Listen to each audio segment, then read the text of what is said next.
Hello students, in previous video we are discussed about the band theory of solid or band theory of semiconductor. Now in this video we are going to study the crystalline structure of semiconductor and types of semiconductor. Crystalline structure of semiconductor and types of semiconductor. जैसे कि हमने कल देखा silicon के पास 4 valence electrons थे और germanium के पास भी 4 वैलेंस इलेक्ट्रॉन्स थे। तो उसका क्रिस्टलाइन स्ट्रक्चर कैसे ड्रॉ करेंगे हम? तो फर्स्ट कंसिडर करते हैं हम सिलिकॉन, सिंगल सिलिकॉन एटम, एक सिलिकॉन का एटम कंसिडर करते हैं जिसके पास 4 वैलेंस इलेक्ट्रॉन्स है। First electron, second electron, third and fourth, 4 valence electron. उसके पास टोटल नंबर ऑफ इलेक्ट्रॉन्स 14 है, बट बाकी के जो इलेक्ट्रॉन्स है वो इनर ऑर्बिट में है और हमें सिर्फ वैलेंस इलेक्ट्रॉन्स चाहिए। तो एक सिलिकॉन एटम के पास 4 वैलेंस इलेक्ट्रॉन्स है, ये सिंगल सिलिकॉन एटम है। और ये जो 4 इलेक्ट्रॉन्स है वो किस बैंड में प्रेजेंट है? वैलेंस बैंड में प्रेजेंट है। ये 4 वैलेंस इलेक्ट्रॉन्स किस बैंड में प्रेजेंट है? वैलेंस बैंड में। ये हो गया फर्स्ट सिलिकॉन एटम। अभी हमें क्रिस्टलाइन स्ट्रक्चर ड्रॉ करने का। क्रिस्टलाइन स्ट्रक्चर, जब सिलिकॉन का क्रिस्टल फॉर्म होता है तो उसमें नंबर ऑफ सिलिकॉन एटम होंगे, नंबर ऑफ सिलिकॉन एटम। तो हम यहाँ पे भी एक सिलिकॉन एटम कंसिडर करते हैं, अगेन दूसरा सिलिकॉन एटम, जिसके पास भी कितने इलेक्ट्रॉन्स होंगे? 4 वैलेंस इलेक्ट्रॉन्स होंगे। ये 4 valence electrons. Again third silicon atom, उसके पास भी कितने इलेक्ट्रॉन्स है? 4 valence electrons. Understand? Again next silicon, इसके पास 4 वैलेंस इलेक्ट्रॉन्स। यहाँ पे एक सिलिकॉन,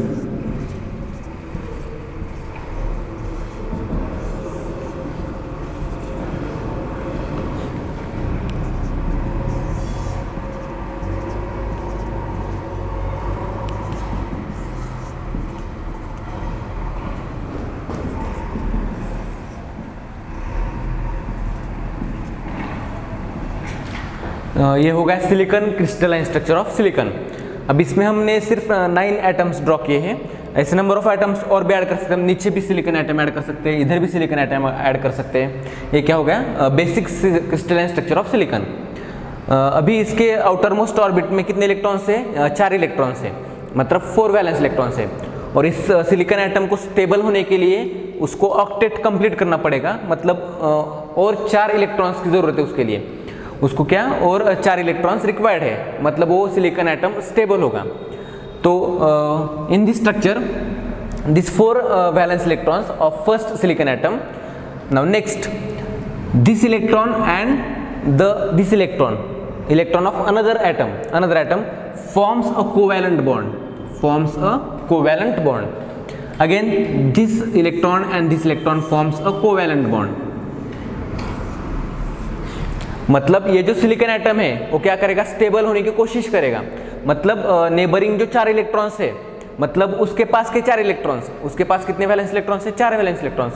और बाकी के 4 इलेक्ट्रॉन्स वो नेबरिंग सिलिकॉन एटम से लेगा और उससे क्या होगा? तो कोवैलेंट बॉन्ड फॉर्म में होगा, कोवैलेंट बॉन्ड फॉर्म होगा।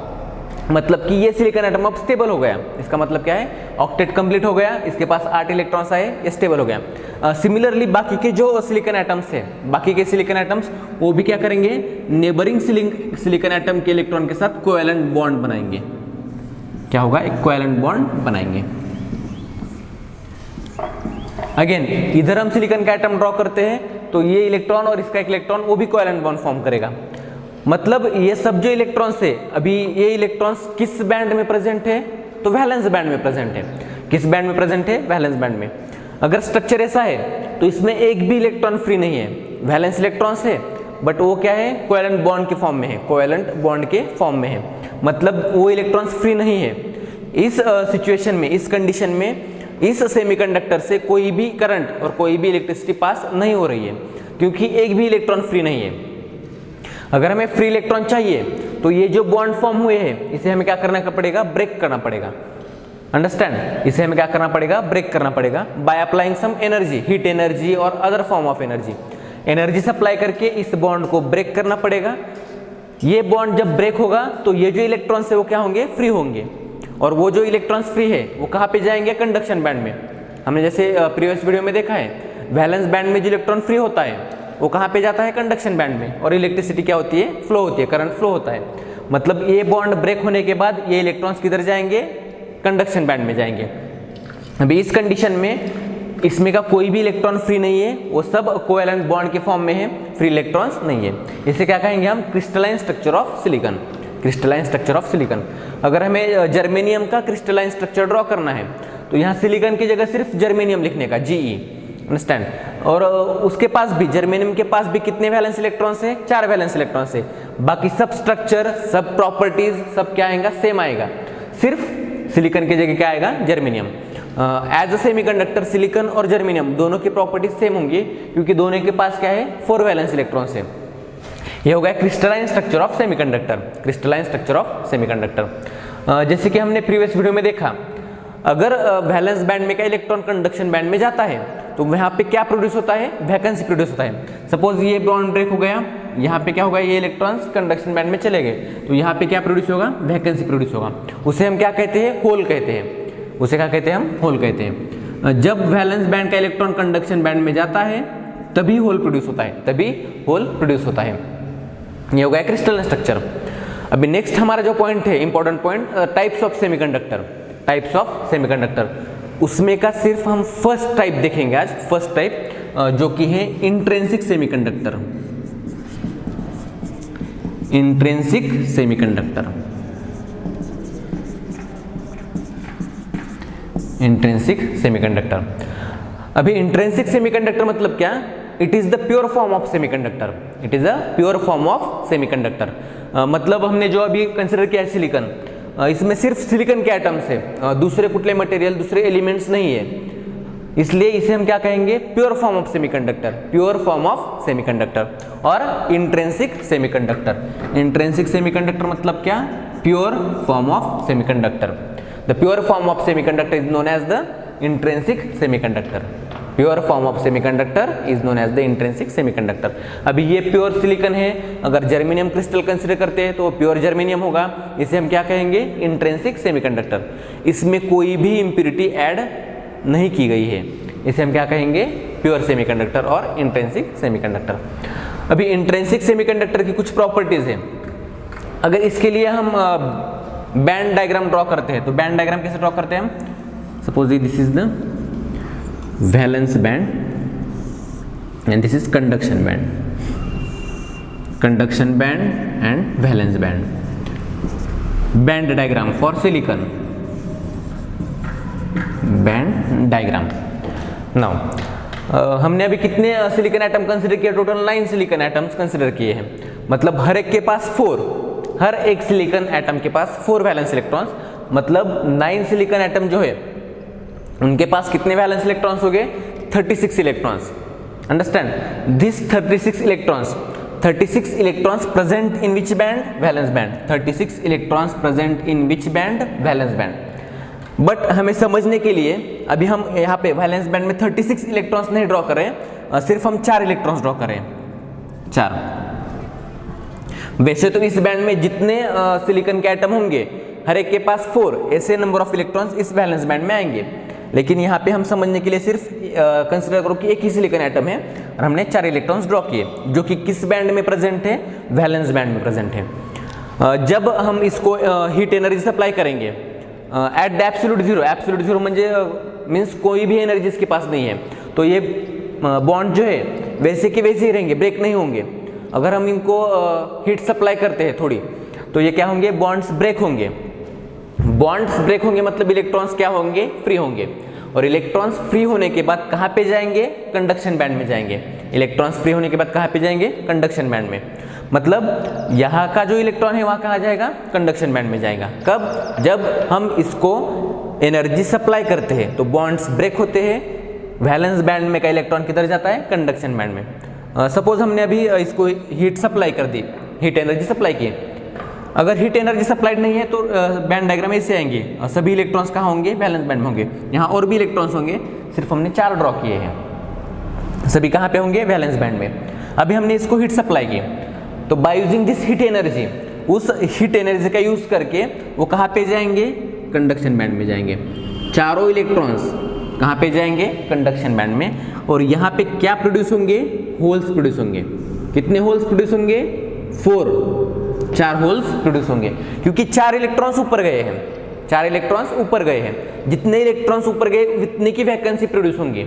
4 इलेक्ट्रॉन्स की वैकेंसी यहाँ पे प्रोड्यूस होगी। तो कितने होल्स प्रोड्यूस होंगे? 4 होल्स। अभी सेमीकंडक्टर में जो इलेक्ट्रिसिटी है, करंट जो है, वो किसकी वजह से फ्लो होता है? तो इलेक्ट्रॉन्स की वजह से एज वेल एज होल्स की वजह से।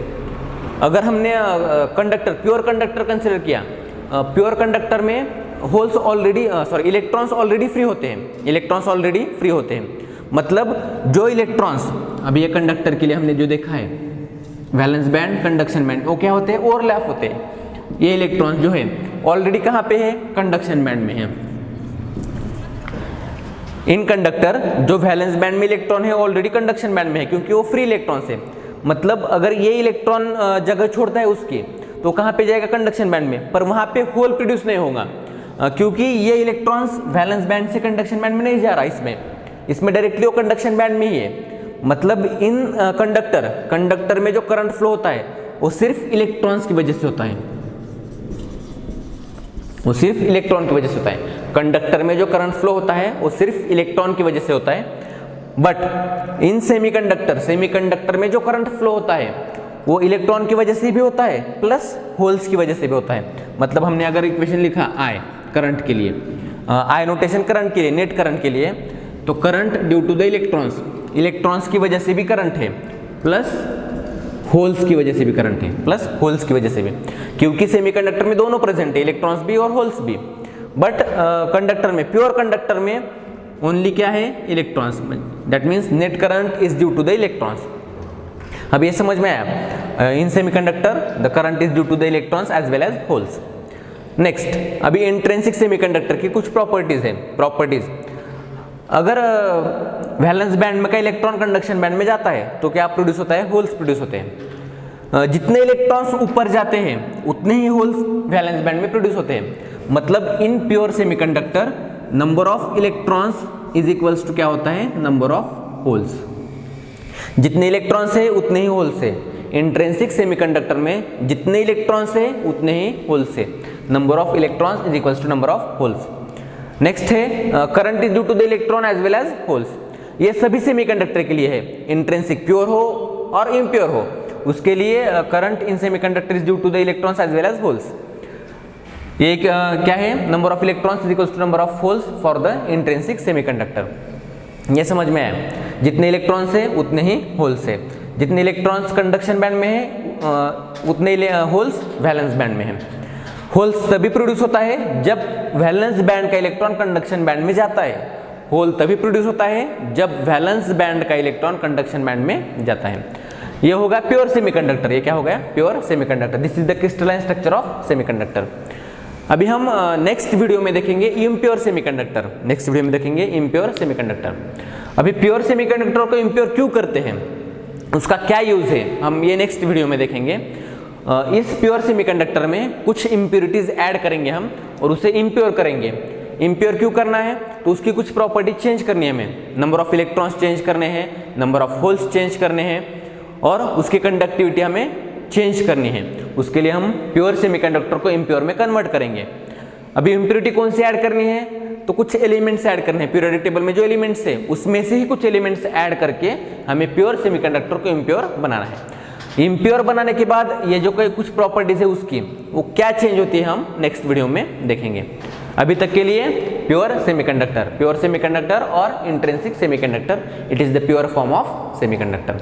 समझ में आया? Crystalline structure and intrinsic semiconductor.